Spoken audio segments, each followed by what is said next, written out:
Hello बच्चों, welcome back के nursing YouTube channel. आपका इस चैनल में बहुत बहुत स्वागत है। तो आज की इस वीडियो में हम लोग PNST 2018 का ओल्ड क्वेश्चन पेपर प्रैक्टिस करने वाले, जो आप लोग के एग्ज़ाम के लिए बहुत ज़्यादा इम्पॉर्टेंट होने वाले हैं। अभी तक के हमने 2019 और 2020 के ओल्ड क्वेश्चन पेपर प्रैक्टिस कर लिए हैं। आप लोग को अगर वो क्लासेस देखनी है तो आप लोग चैनल पे जा कर के एक बार चेकआउट कर लीजिएगा। मैंने 2019 और 2020 की एक अलग से प्लेलिस्ट बना दी, जिसमें आप लोग को 2019 और 2020 के हर एक सब्जेक्ट के क्वेश्चन पेपर मिल जाएंगे। तो आप लोग वहाँ पे जा कर के प्रैक्टिस कर सकते हैं। आज हम लोग 2018 के ओल्ड क्वेश्चन पेपर देखने वाले, जिसमें हम लोग बॉटनी देखने वाले कि बॉटनी में आप लोग से किस प्रकार से क्वेश्चन पूछे गए थे। ओल्ड क्वेश्चन पेपर करना क्यों ज़रूरी है आप लोग के लिए, क्योंकि क्या होता है कभी कभी एज इट इज़ क्वेश्चन आप लोग को जो नेक्स्ट ईयर एग्ज़ाम होने वाला होता है उसमें पूछ लिया जाता है। तो आप लोग वीडियो को लास्ट तक देखिएगा, और वीडियो अच्छा लगे तो वीडियो को लाइक कीजिएगा, चैनल को सब्सक्राइब कर लीजिएगा, क्योंकि अभी हम लोग डेली पूरे ओल्ड क्वेश्चन पेपर भी प्रैक्टिस करने वाले हैं और चैप्टर वाइज MCQs अपन लोग डेली प्रैक्टिस तो कर ही रहे हैं। अगर आप लोगों ने नहीं देखी तो उसकी भी मैंने प्लेलिस्ट बना दी है, तो चैनल पे जाकर के एक बार चेकआउट ज़रूर से ज़रूर कर लीजिएगा। और ओल्ड क्वेश्चन पेपर से आप लोग को ये एनालाइज हो जाएगा कि किस टॉपिक से कैसे आप लोग से क्वेश्चन पूछे जाते हैं। तो आप लोग उसके हिसाब से प्रैक्टिस करना स्टार्ट कर दीजिएगा क्वेश्चन। और चैप्टर वाइज टॉपिक वाइज मैं आप लोगों को क्वेश्चन प्रैक्टिस करवा रही हूँ, तो आप लोग वो देखते हुए चलिएगा, सारे वीडियो आप लोग देखिएगा। तो चलिए आज का अपना पहला क्वेश्चन स्टार्ट करते हैं। पर्ण कोशिका में दोहरी झिल्ली अनुपस्थित होती है। पर्ण कोशिका में दोहरी झिल्ली अनुपस्थित होती है। पहला ऑप्शन दिया है क्या, माइटोकॉन्ड्रिया में। दूसरा ऑप्शन दिया है क्लोरोप्लास्ट में। तीसरा ऑप्शन दिया है केंद्रक में। चौथा ऑप्शन दिया है लाइसोसोम में। तो आप लोग को राइट आंसर बताओ तो पहले कमेंट करिएगा। कमेंट में आप लोग आंसर बताने की कोशिश कीजिएगा, उसके बाद आप लोग आंसर दीजिएगा। तो इस क्वेश्चन का राइट आंसर क्या हो जाएगा, इस क्वेश्चन का राइट आंसर हो जाएगा लाइसोसोम। ऑप्शन नंबर डी आप लोग का करेक्ट आंसर हो जाएगा, क्योंकि लाइसोसोम आप लोग का दोहरी झिल्ली अनुपस्थित होती है। आप लोग को पता होगा माइटोकॉन्ड्रिया, क्लोरोप्लास्ट और केंद्रक, इन तीनों में आप लोग का क्या होता है, दोहरी झिल्ली युक्त कोशिका उपस्थित होता है। दोहरी झिल्ली आप लोग का उपस्थित होती है, ठीक है, माइटोकॉन्ड्रिया में, क्लोरोप्लास्ट में और केंद्रक में। लेकिन लाइसोसोम में आप लोग का दोहरी झिल्ली अनुपस्थित होती है। तो ऑप्शन नंबर डी आप लोग का करेक्ट आंसर यहाँ पे हो जाएगा। चलिए नेक्स्ट क्वेश्चन देख लेते हैं। पादप कोशिका भित्ति बनी होती है। पादप की जो कोशिका भित्ति होती है किसकी बनी होती है। पहला ऑप्शन दिया क्या, लिग्निन, हेमीसेलुलोज, पैक्टिन और लिपिड। दूसरा ऑप्शन दिया लिपिड, प्रोटीन, हेमीसेलुलोज या पैक्टिन की। तीसरा ऑप्शन दिया lignin, hemicellulose plus pectin plus cellulose की, या लिग्निन, हेमीसेलुलोज या ट्यूबुलिन सेलुलोज की। तो इसका राइट आंसर क्या हो जाएगा आप लोग का, चलिए इसका राइट आंसर देख लेते हैं। तो इसका राइट आंसर हो जाएगा लिपिड, प्रोटीन, हेमीसेलुलोज तथा पैक्टिन की बनी होती है। पादप कोशिका भित्ति किसकी बनी होती है, लिपिड की बनी होती है, प्रोटीन की बनी होती है, हेमीसेलुलोज की बनी होती है और पैक्टिन की बनी होती है। तो ऑप्शन नंबर बी आप लोग का करेक्ट आंसर हो जाएगा। चलिए नेक्स्ट क्वेश्चन देख लेते हैं। नेक्स्ट क्वेश्चन किस प्रकार से पूछा गया है।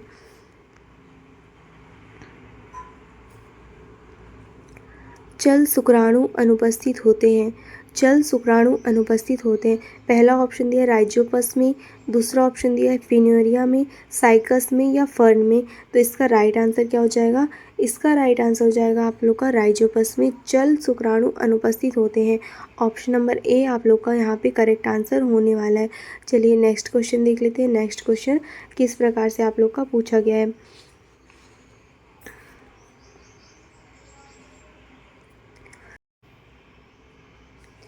फ्यूनेरिया की स्त्रीधानी संरचना पाइनस की स्त्रीधानी संरचना से भिन्न होती है। क्वेश्चन को अच्छे से पढ़िएगा। फ्यूनेरिया की स्त्रीधानी संरचना पाइनस की स्त्रीधानी संरचना से भिन्न होती है। तो इसका पहला ऑप्शन दिया हुआ है क्या, लंबी ग्रीवा के कारण, कई ग्रीवानाल कोशिकाएं होती हैं, संवर्त अंडाशय होता है, या ये सभी होता है।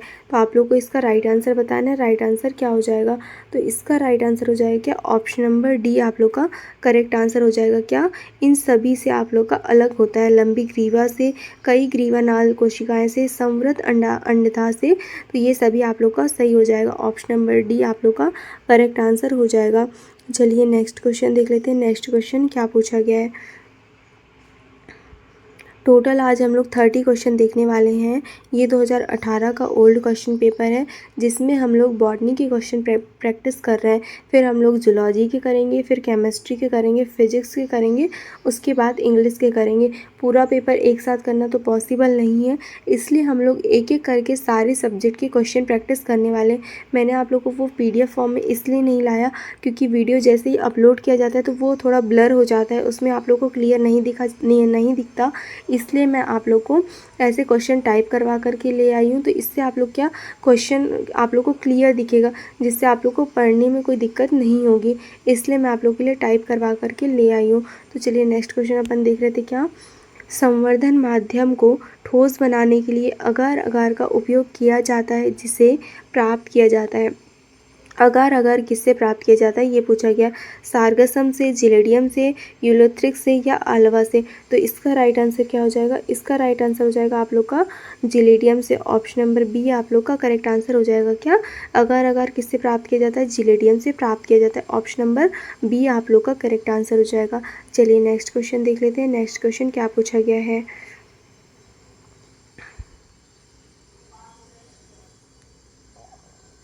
ऐसे पोषक पदार्थ जो पादपों के लिए आवश्यक नहीं है। ऐसे पोषक पदार्थ जो पादपों के लिए आवश्यक नहीं है।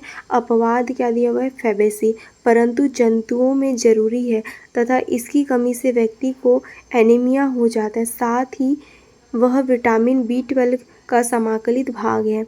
मतलब कि क्या बोला गया? ऐसा पोषक पदार्थ जो पादपों के लिए आवश्यक नहीं है। अपवाद क्या दिया? फैबेसी कुल दिया हुआ है, परंतु जंतुओं में जरूरी है। इसकी कमी से व्यक्ति को क्या एनीमिया हो जाता है। साथ ही वह विटामिन B12 समाकलित होता है, समाकलित भाग है। इसका पहला ऑप्शन क्या दिया हुआ है? आयरन। दूसरा ऑप्शन दिया कैल्शियम। तीसरा ऑप्शन दिया कोबाल्ट। चौथा ऑप्शन दिया कैडमियम। इसका राइट आंसर क्या हो जाएगा? अगर आप लोग को राइट आंसर पता हो तो आप लोग पहले कमेंट करके बताइएगा, उसके बाद ही आप लोग यहाँ पे आंसर चेकआउट करिएगा। तो इसका राइट आंसर क्या हो जाएगा आप लोग का? ऑप्शन नंबर सी आप लोग का राइट आंसर हो जाएगा। क्या? कोबाल्ट। ऑप्शन नंबर सी यहाँ पे करेक्ट हो जाएगा। चलिए नेक्स्ट क्वेश्चन देख लेते हैं।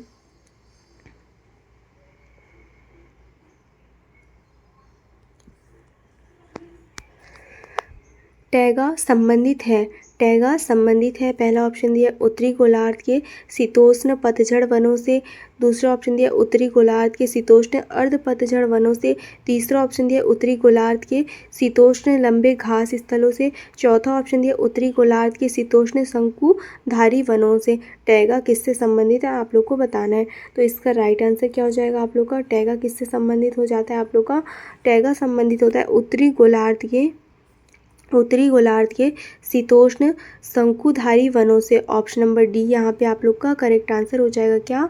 टैगा किससे संबंधित है? उत्तरी गोलार्ध के शीतोष्ण शंकुधारी वनों से संबंधित होता है टैगा। चलिए नेक्स्ट क्वेश्चन देख लेते हैं। भारत के साल सोरिया रोबस्टा बाहुल्य वन कहलाते हैं। पहला ऑप्शन दिया है पतझड़ वन, सदाबहार वन, स्क्रब जंगल या स्क्रब कांटेदार वन।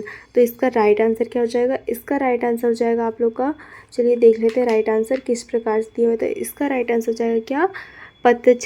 पतझड़ी वन। ऑप्शन नंबर ए आप लोग का राइट आंसर हो जाएगा। क्या? ऑप्शन नंबर ए पतझड़ी वन। क्या दिया है? भारत के साल सोरिया रोबस्टा बाहुल्य वन कहलाते हैं, पतझड़ी वन कहलाते हैं। ऑप्शन नंबर ए आप लोग का यहाँ पे करेक्ट आंसर हो जाएगा।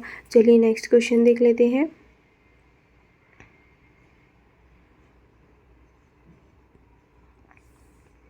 एक अवसादी जैव भू रासायनिक चक्र जो मुख्यतः गैसीय अवस्था में भी पाया जाता है। एक अवसादी जैव भू रासायनिक चक्र जो मुख्यतः गैसीय अवस्था में भी पाया जाता है। पहला ऑप्शन दिया क्या? फॉस्फोरस। दूसरा दिया सल्फर। तीसरा ऑप्शन दिया कैल्शियम। चौथा ऑप्शन दिया क्या? ऑक्सीजन। तो इसका राइट आंसर क्या हो जाएगा? चलिए चेकआउट कर लेते हैं इसका राइट आंसर क्या दिया हुआ है। इसका राइट आंसर हो जाएगा आप लोग का ऑप्शन नंबर बी सल्फर। क्या हो जाएगा? ऑप्शन नंबर बी आप लोग का राइट आंसर हो जाएगा सल्फर। क्या है क्वेश्चन में क्या बोला गया था? एक अवसादी जैव भू रासायनिक चक्र जो मुख्यतः गैसीय अवस्था में भी पाया जाता है। तो क्या पाया जाता है? सल्फर यहाँ पे पाया जाता है। ऑप्शन नंबर बी आप लोग का करेक्ट आंसर हो जाएगा। चलिए नेक्स्ट क्वेश्चन देख लेते हैं। हरित गृह गैसें हैं।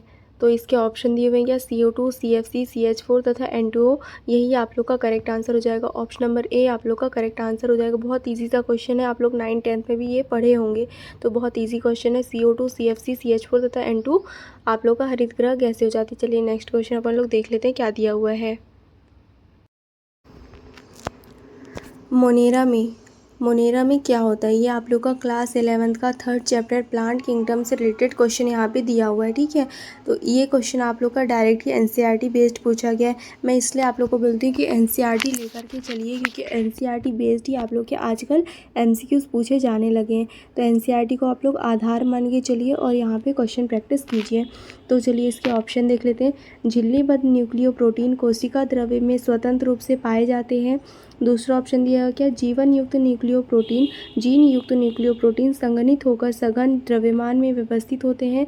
तीसरा ऑप्शन दिया क्या, न्यूक्लियोप्रोटीन प्रत्यक्ष रूप से शेष कोशिकीय पदार्थ के साथ संपर्क में रहते हैं। चौथा ऑप्शन दिया क्या, केवल स्वतंत्र न्यूक्लिक अम्ल संगठित होते हैं। तो इसका राइट आंसर क्या हो जाएगा, ऑप्शन नंबर सी आप लोग का यहाँ पे करेक्ट आंसर हो जाएगा। क्या न्यूक्लियोप्रोटीन प्रत्यक्ष रूप से शेष कोशिकीय पदार्थ के साथ संपर्क में रहते हैं। ऑप्शन नंबर सी आप लोग का करेक्ट आंसर हो जाएगा। आप लोग NCERT की थ्योरी जितना हो सके, अभी आप लोग के पास टाइम है तो आप लोग अभी अपना NCERT अपना रीड करना स्टार्ट कर दीजिए और थ्योरी पार्ट जो है आप लोग सारा पढ़ के प्रैक्टिस कर लीजिए। उसके बाद में आप लोग को जो भी क्वेश्चन करवाती हूँ तो यहाँ पे आप लोग क्वेश्चन प्रैक्टिस कीजिए। थ्योरी आप लोग पढ़े हुए रहेंगे तो आप लोग जैसे ही क्वेश्चन पढ़ेंगे तो आप लोग को एक नॉलेज हो जाएगा कि कहाँ से आप लोग से क्वेश्चन बने, हमसे कितने क्वेश्चन हो पा रहे हैं। तो ये आप लोग के लिए इम्पॉर्टेंट हो जाता है कि आप लोग किस प्रकार से थ्योरी पढ़ते हैं और उसके बाद आप लोग क्वेश्चन लगाते हैं तो आप लोग से कितने क्वेश्चन बनते हैं। इसलिए ओल्ड क्वेश्चन पेपर लगाइए आप लोग, और मैं जो MCQs आप लोग को प्रैक्टिस कर पा रही हूँ वो कीजिए। तो इससे आप लोग बहुत अच्छे से अपनी प्रिपरेशन कर सकते हैं और बहुत अच्छा स्कोर कर सकते हैं। तो चलिए नेक्स्ट क्वेश्चन देख लेते हैं किस प्रकार से पूछा गया। टोटल अपन को 30 क्वेश्चन आज देखने हैं बॉटनी के। चलिए 2018 का ये पेपर दिया हुआ है, तो मोनेरा वाला इसका अपन ने आंसर चेकआउट कर लिया था। चलिए नेक्स्ट क्वेश्चन देखते हैं। ब्रायोफाइटा के जीवन चक्र की विशिष्टता होती है। ब्रायोफाइटा के जीवन चक्र की क्या विशिष्टता होती है, डायरेक्ट ही आप लोग से क्वेश्चन पूछ लिया गया। पहला इसका ऑप्शन देख लेते हैं। बीजाणुद्भिद स्वतंत्र जीवन चक्र पूर्ण करता है। बीजाणुद्भिद स्वतंत्र जीवन चक्र पूर्ण करता है और युग्मोद्भिद और स्त्रीधानी तक सीमित रहता है। दूसरा ऑप्शन दिया क्या, युग्मोद्भिद और बीजाणुद्भिद स्वतंत्र होते हैं। तीसरा ऑप्शन दिया क्या, स्वतंत्र युग्मोद्भिद और आश्रित बीजाणुद्भिद। चौथा ऑप्शन दिया स्वतंत्र बीजाणुद्भिद और आश्रित युग्मोद्भिद। तो इसका राइट आंसर क्या हो जाएगा आप लोग का, इसका राइट आंसर हो जाएगा option number C. Option number C क्या हो जाएगा, स्वतंत्र युग्मोद्भिद और आश्रित बीजाणुद्भिद जीवन चक्र की यहाँ पे विशिष्टता होती है, ठीक है। ऑप्शन नंबर सी यहाँ पे करेक्ट आंसर हो जाएगा। चलिए नेक्स्ट क्वेश्चन देख लेते हैं। नेक्स्ट क्वेश्चन क्या पूछा गया है। टेरिडोफाइट्स ब्रायोफाइट्स से भिन्न है। टेरिडोफाइट्स ब्रायोफाइट्स से भिन्न है। पहला ऑप्शन दिया क्या, स्त्रीधानियों में, संवहन फूलों में, जल शुक्राणु में या पीढ़ी एकांतरण में। तो इसका राइट आंसर क्या हो जाएगा, इसका राइट आंसर हो जाएगा स्त्रीधानियों में। ऑप्शन नंबर ए आप लोग का करेक्ट आंसर हो जाएगा, ठीक है। ऑप्शन नंबर ए यहाँ पे करेक्ट आंसर हो जाएगा। टेरिडोफाइट ब्रायोफाइट से भिन्न होते हैं, स्त्रीधानियों में भिन्न होते हैं, अलग होते हैं। चलिए नेक्स्ट क्वेश्चन देख लेते हैं। वह कोशिकांग जिसमें अधिकांश ऑक्सीकारी अपचयी एंजाइम पाए जाते हैं। वह कोशिकांग जिसमें अधिकांश ऑक्सीकारी अपचयी एंजाइम पाए जाते हैं। पहला ऑप्शन है क्या, लयनकाय। दूसरा ऑप्शन दिया माइटोकॉन्ड्रिया। तीसरा ऑप्शन दिया अंतःप्रद्रवी जालिका।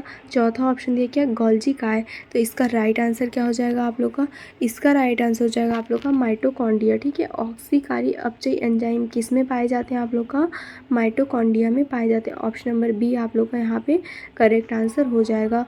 चलिए नेक्स्ट क्वेश्चन देख लेते हैं। मध्य पटलिका में अत्यधिक मात्रा में पाए जाने वाला पदार्थ है। मध्य पटलिका में अत्यधिक मात्रा में पाए जाने वाला पदार्थ क्या होता है। पहला सुबेरिन होता है, क्यूटीन होता है, लिग्निन होता है या पैक्टिन होता है। तो इसका राइट आंसर हो जाएगा आप लोग का पैक्टिन हो जाएगा। ऑप्शन नंबर डी आप लोग का करेक्ट आंसर हो जाएगा, ठीक है। ऑप्शन नंबर डी आप लोग का यहाँ पे करेक्ट आंसर हो जाएगा। मध्य पटलिका में अत्यधिक मात्रा में क्या पाया जाता है, पैक्टिन पाया जाता है। चलिए नेक्स्ट क्वेश्चन देख लेते हैं।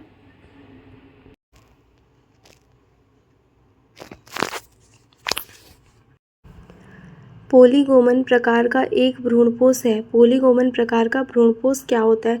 एक बीजाणुक 8 केंद्रिकीय, एक बीजाणुक 4 केंद्रिकीय, द्विबीजाणुक 8 केंद्रिकीय या द्विबीजाणुक 4 केंद्रिकीय होता है। तो इसका राइट आंसर क्या हो जाएगा आप लोग का? इसका राइट आंसर हो जाएगा ऑप्शन नंबर ए, एक बीजाणुक 8 केंद्रिकीय होता है। पोलीगोमन प्रकार का भ्रूणकोष क्या होता है? एक बीजाणु 8 केंद्रिकीय होता है। चलिए नेक्स्ट क्वेश्चन देख लेते हैं। बीजांडकायी भ्रूण है। बीजांडकायी भ्रूण क्या होता है? असंजनित अकुणित, असंजनित द्विगुणित, उभय संजनिक अकुणित या उभय संजनिक द्विगुणित होता है। तो इसका राइट आंसर क्या हो जाएगा आप लोग का? इसका राइट आंसर हो जाएगा असंजनिक द्विगुणित। ऑप्शन नंबर बी आप लोग का यहाँ पे करेक्ट आंसर हो जाएगा। बीजांडकायी भ्रूण क्या होता है? असंजनित द्विगुणित यहाँ पे होता है। चलिए नेक्स्ट क्वेश्चन देख लेते हैं। नेक्स्ट क्वेश्चन क्या दिया हुआ है?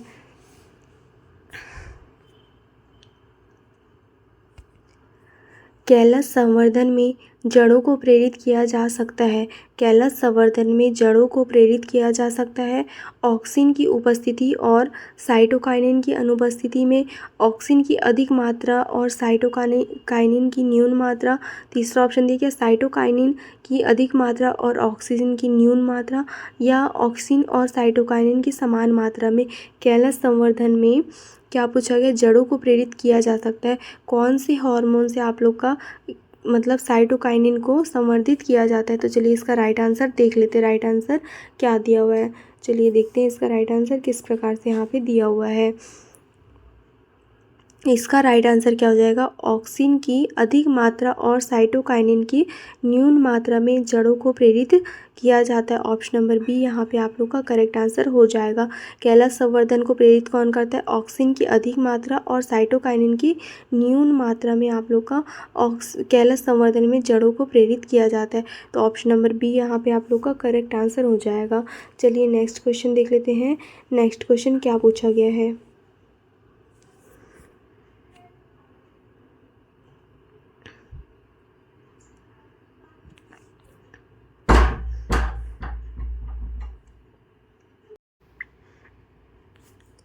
कोशिकी विज्ञान के अनुसार संवहन एधा तथा शीर्ष विभोजक राजधानियाँ संग्रहित पदार्थ की उपस्थिति में भिन्न होता है। तो पहला ऑप्शन क्या दिया है? पतली कोशिका भित्ति समव्यायी कोशिका की उपस्थिति में।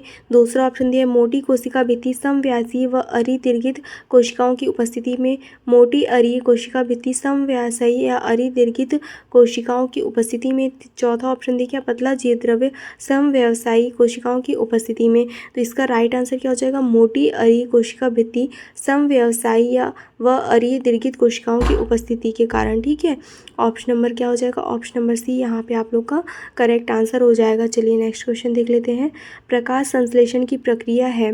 प्रकाश संश्लेषण की प्रक्रिया है अपचयित, ऊर्जा क्षेपित व अपचयन, अपचयित, ऊर्जा शोषी व अपचय, अपचयित, ऊर्जा क्षेपित व उपचय। चौथा ऑप्शन क्या दिया हुआ है? अपचयित, ऊर्जा शोषी व उपचय। तो इसका राइट आंसर क्या हो जाएगा? इसका राइट आंसर हो जाएगा आप लोग का ऑप्शन नंबर डी आप लोग का यहाँ पे करेक्ट आंसर हो जाएगा। डी में क्या हो जाता है? अपचयित, ऊर्जा शोषी व उपचय। क्या दिया हुआ है? डी में क्या दिया हुआ है? अपचयित, ऊर्जा शोषी व उपचय आप लोग का राइट आंसर हो जाएगा। प्रकाश संश्लेषण की प्रक्रिया क्या है? अपचयित, ऊर्जा शोषी व उपचय प्रक्रिया है। चलिए नेक्स्ट क्वेश्चन देख लेते हैं किस प्रकार से पूछा गया है। राइबोलोज बिसफॉस्फेट कार्बोक्सिलेज एंजाइम अभिक्रिया को उत्प्रेरित करता है। राइबोलोज बिसफॉस्फेट कार्बोक्सिलेज एंजाइम अभिक्रिया को उत्प्रेरित करता है। तो इसका पहला ऑप्शन क्या दिया हुआ है? ऑक्जेलो एसिटिक एसिड और एसिटाइल को एंजाइम के मध्य। दूसरा ऑप्शन दिया है CO2 तथा राइबोलोज 1,5 बिसफॉस्फेट के मध्य। तीसरा ऑप्शन दिया गया राइबोलोज बिसफॉस्फेट और फास्फोग्लिसरेल्डिहाइड के मध्य। चौथा ऑप्शन दिया PGA या डाईहाइड्रोक्सी एसीटोन फॉस्फेट के मध्य। तो इसका राइट आंसर क्या हो जाएगा? चलिए चेकआउट कर लेते हैं इसका राइट आंसर क्या दिया हुआ है। तो इसका राइट आंसर क्या दिया हुआ है? CO2 तथा राइबोलोज 1,5 बिसफॉस्फेट के मध्य। राइबोलोज बिसफॉस्फेट क्या दिया हुआ है क्वेश्चन में? राइबोलोज बिसफॉस्फेट कार्बोक्सिलेज एंजाइम की अभिक्रिया को उत्प्रेरित करता है। कौन करता है? CO2 तथा राइबोलोज 1,5 बिसफॉस्फेट के मध्य की। ऑप्शन नंबर बी यहाँ पे आप लोग का करेक्ट आंसर हो जाएगा। चलिए नेक्स्ट क्वेश्चन देख लेते हैं। टीआरएनए में अमीनो अम्ल बंध उपस्थित होते हैं। टीआरएनए में अमीनो अम्ल बंध उपस्थित होते हैं। चलिए इसका राइट आंसर देख लेते हैं। 82 का राइट आंसर क्या दिया हुआ है? क्या दिया हुआ है? CCA 3 डेज अंत। ऑप्शन नंबर डी आप लोग का यहाँ पे राइट आंसर हो जाएगा। ठीक है, option number D correct answer हो जाएगा। जल्दी जल्दी अपन लोग क्वेश्चन प्रैक्टिस कर लेते हैं। इसके बाद अपना चैप्टर वाइज जो होता है वो आप लोग देखते चलिएगा, क्योंकि सभी की मैंने प्लेलिस्ट आप लोग के लिए रेडी कर दी है आप लोग के PNST एग्ज़ाम से रिलेटेड। तो हम लोग daily chapter wise question practice कर रहे हैं अभी बायोलॉजी की, तो वो क्लासेस भी आप लोग जा कर के चेकआउट कर लीजिएगा। ओल्ड क्वेश्चन पेपर भी आप लोग सारे करिएगा, क्योंकि इससे डायरेक्ट ही आप लोग के एज इट इज़ क्वेश्चन कभी कभी पूछ लिए जाते हैं, बस थोड़ा ऑप्शन अलग कर देगा, लेकिन या कभी कभी as it is old question paper से डायरेक्ट ही आप लोग का क्वेश्चन उठा करके नेक्स्ट एग्ज़ाम में पूछ लिया जाता है। इसलिए ओल्ड क्वेश्चन पेपर करना ज़रूरी है, उससे भी आप लोग के 1 से 2 क्वेश्चन बन ही जाते हैं। ओपेरॉन है। ओपेरॉन क्या है बोला गया है? ऑपरेटर प्लस रेगुलेटर जीन है, ऑपरेटर प्लस रेगुलेटर प्लस संरचनात्मक जीन है, या ऑपरेटर रेगुलेटर रिसेप्टर जीन है, या ऑपरेटर रेगुलेटर संरचनात्मक रिसेप्टर या प्रमोटर जीन है। तो इसका राइट आंसर क्या हो जाएगा? ओपेरॉन क्या है? ऑपरेटर प्लस रेगुलेटर संरचनात्मक रिसेप्टर प्रमोटर जीन है। ऑप्शन नंबर डी इसका राइट आंसर हो जाएगा। चलिए नेक्स्ट क्वेश्चन देख लेते हैं। भारतीय गन्ना प्रजनन अनुसंधान संस्थान स्थापना हुई थी। भारतीय गन्ना प्रजनन अनुसंधान संस्थान स्थापना हुई थी। तो इसका राइट आंसर क्या हो जाएगा? इसका राइट आंसर हो जाएगा क्या? ऑप्शन नंबर आप लोग का यहाँ पे दिया हुआ है, ऑप्शन नंबर बी आप लोग का कोयम्बटूर तमिलनाडु 1937 में आप लोग का, मतलब कि क्या दिया हुआ है? ऑप्शन नंबर बी यहाँ पे आप लोग का करेक्ट आंसर हो जाएगा। कोयम्बटूर तमिलनाडु 1937 में आप लोग का भारतीय गन्ना प्रजनन अनुसंधान संस्थान की स्थापना हुई थी। चलिए नेक्स्ट क्वेश्चन देख लेते हैं। नेक्स्ट क्वेश्चन क्या दिया हुआ है?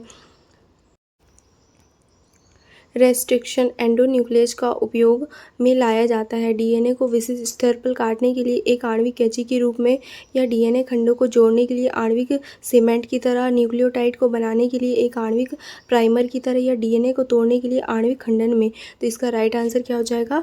रेस्ट्रिक्शन एंडोन्यूक्लियस का उपयोग किस में किया जाता है? डीएनए को विशिष्ट स्थल पर काटने के लिए आणविक कैंची के रूप में। ऑप्शन नंबर ए आप लोग का यहाँ पे करेक्ट आंसर हो जाएगा। चलिए नेक्स्ट क्वेश्चन देख लेते हैं। नेक्स्ट क्वेश्चन क्या पूछा गया आपसे? भोपाल गैस त्रासदी किसके रिसाव से हुई थी? बहुत इजी सा क्वेश्चन है, मिथाइल आइसोसाइनेट के। ऑप्शन नंबर ए यहाँ पे करेक्ट आंसर हो जाएगा आप लोग का। भोपाल गैस त्रासदी में किसका रिसाव हुआ था? तो मिथाइल आइसोसाइनेट का हुआ था। ऑप्शन नंबर ए यहाँ पे करेक्ट आंसर हो जाएगा। चलिए नेक्स्ट क्वेश्चन देख लेते हैं। धात्विक प्रदूषण से होने वाले रोग मिनामाटा तथा इटाई क्रमशः निम्न धातुओं से होता है। धात्विक प्रदूषण से होने वाला रोग मिनामाटा और इटाई क्रमशः निम्न धातुओं से होता है। तो इसका ऑप्शन अपन लोग देख लेते हैं क्या दिए हुए। Hg तथा Cd पहला ऑप्शन दिया है, Hg तथा निकिल, Hg तथा Cu या Hg तथा Zn। तो इसका राइट आंसर क्या हो जाएगा आप लोग का? ऑप्शन नंबर ए यहाँ पे करेक्ट आंसर हो जाएगा। ठीक है, धातुक प्रदूषण मिनामाटा और इटाई रोग निम्न धातुओं के कारण होता है, Hg प्लस Cd के कारण होता है। चलिए नेक्स्ट क्वेश्चन देख लेते हैं। चींटी और रुबिएसी कुल के सदस्यों के बीच साहचर्य कहलाती है। चींटी और रुबिएसी कुल के सदस्यों के बीच साहचर्य कहलाती है। पक्षी परागण, कीट परागण, चींटी परागण या वायु परागण। तो इसका राइट आंसर क्या हो जाएगा? आप लोग का यहाँ पे क्या दिया हुआ है? ऑप्शन नंबर आप लोग का यहाँ पे राइट आंसर क्या हो जाएगा? चींटी परागण। ऑप्शन नंबर यहाँ पे दिया हुआ है क्या? सी। चींटी और रुबिएसी कुल के सदस्यों के बीच साहचर्य कहलाता है, तो ये चींटी परागण कहलाता है। ऑप्शन नंबर सी यहाँ पे करेक्ट आंसर हो जाएगा। ठीक है, ऑप्शन नंबर सी यहाँ पे चींटी परागण हो जाएगा। चलिए नेक्स्ट क्वेश्चन देख लेते हैं। नेक्स्ट क्वेश्चन क्या दिया हुआ है?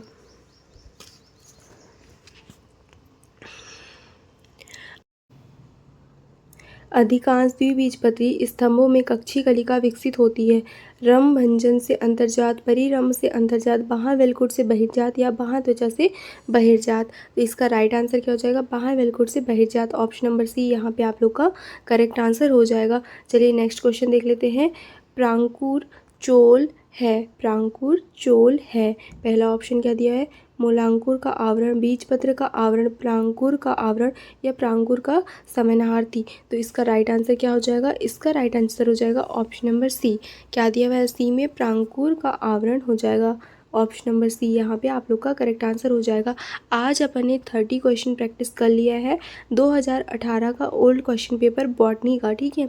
इसके बाद मैं आप लोग को जूलॉजी के क्वेश्चन पेपर प्रैक्टिस करवाने वाली हूँ, जिसमें हम लोग क्या देखने वाले हैं, जूलॉजी की 30 क्वेश्चन प्रैक्टिस करने वाले हैं। और इससे क्या डायरेक्ट क्वेश्चन आप लोग के बनते हैं, तो आप लोग क्वेश्चन को अच्छे से पढ़िएगा, लैंग्वेज समझिएगा और प्रैक्टिस कीजिएगा। तो चलिए आज की क्लास अपन यहीं तक रखते हैं। वीडियो अच्छा लगा हो तो वीडियो को लाइक कीजिएगा, चैनल को सब्सक्राइब कीजिएगा। धन्यवाद।